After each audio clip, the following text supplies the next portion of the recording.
Kita mulai kabar pertama pemirsa. Sehari pasca kebakaran, sejumlah petugas pengelola gedung Cyber 1 terus membersihkan beberapa bagian yang terdampak. Meski begitu, lantai 2 yang menjadi titik munculnya api sebelum kebakaran melanda masih ditutup.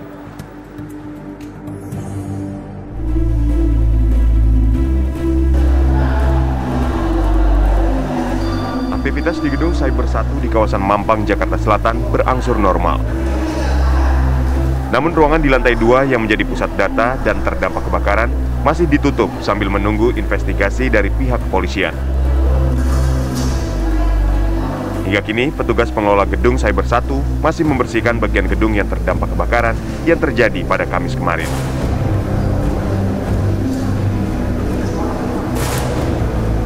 Setiap perusahaan yang menempatkan server di situ kan punya DRC. Ada beberapa perusahaan server yang mungkin udah beroperasi seperti semula tentu. Kondisinya itu kan sebetulnya sekarang tuh masih dari sini kan kelihatan masih berasap ya, bukan berasap, tercium asap. Sebetulnya tidak bagus untuk kesehatan. Dari Jakarta, Imran Tajudin, Firdaus, TV One mengabarkan.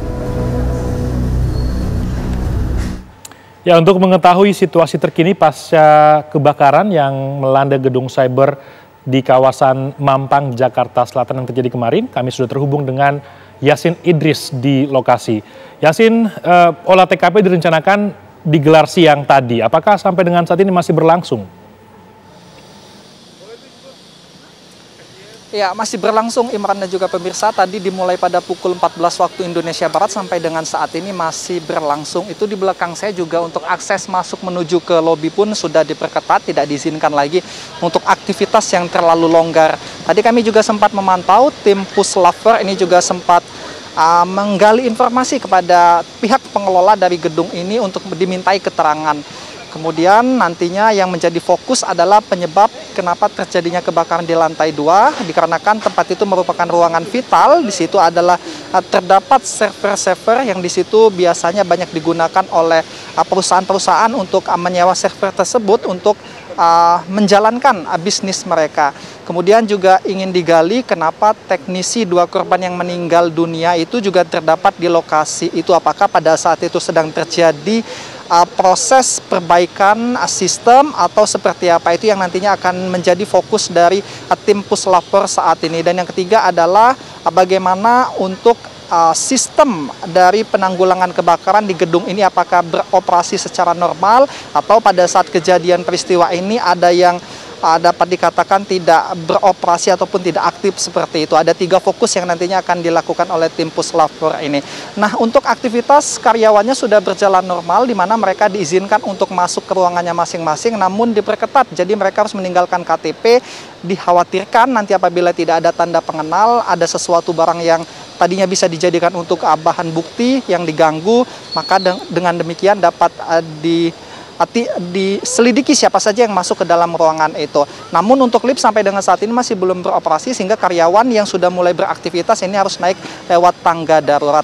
Bahkan sampai dengan saat ini pun untuk aroma kami mencium sampai dengan jarak hampir kurang lebih 300 meter di belakang saya. Sampai di titik ini masih tercium aroma bahan-bahan yang terbakar, mungkin seperti semacam plastik, ban, seperti itu. Sampai dengan saat ini masih belum hilang meskipun sudah berkali-kali dibersihkan oleh tim pengelola yang ada di sini. Kemudian untuk pemirsa juga bahwa mungkin jika ada gangguan untuk berbagai macam aplikasi, kemudian hal-hal seperti yang kaitannya perusahaan dengan IT, maka kemungkinan besar jika itu masih ada gangguan sejak kemarin sampai dengan saat ini, itu juga terdampak dikarenakan 90% dari orang yang bekerja di gedung ini adalah yang bergerak di bidang IT.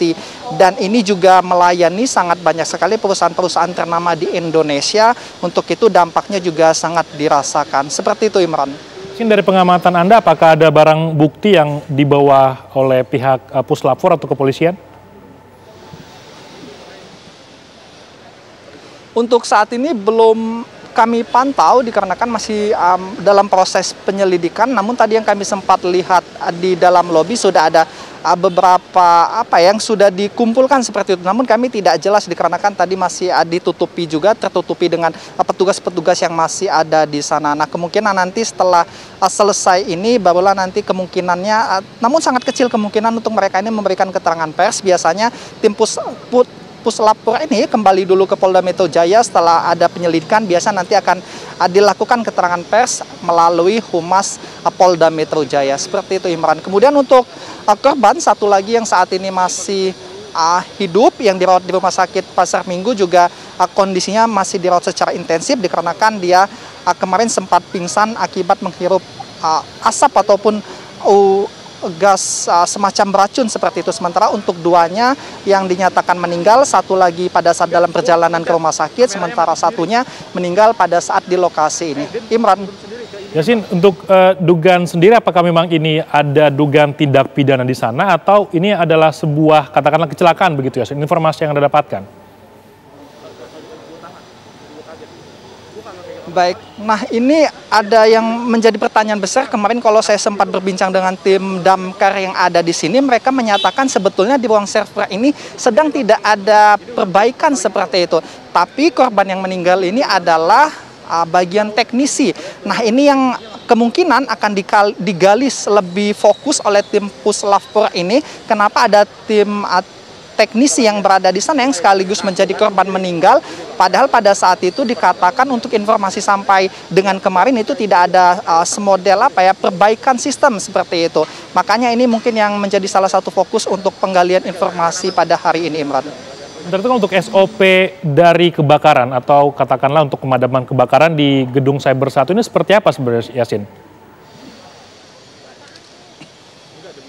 Nah, kalau kemarin kami pantau pada saat ada 22 mobil pemadam kebakaran datang ke sini, untuk hidran sendiri kami pantau berjalan secara aktif, artinya mobil pemadam kebakaran ini masih dapat melakukan pengisian ulang melalui hidran yang ada di sini. Otomatis kemungkinan besar untuk hidran yang memang menjadi salah satu syarat untuk gedung-gedung yang didirikan untuk perkantoran ini berjalan. Namun yang saat ini juga diselidiki oleh tim Puslapor adalah semacam hidran yang berada di lorong-lorong pada saat yang ada di gedung di lantai 2. Apakah itu juga berfungsi, kemudian sebagaimana tabung-tabung untuk mematikan api seperti itu, apakah di atas juga berfungsi, itu tadi yang sedang mereka gali dengan pengelola gedung yang ada di sini, Imran. Kami tunggu terus perkembangan olah TKP di Gedung Cyber 1. Terima kasih Yasin atas laporannya.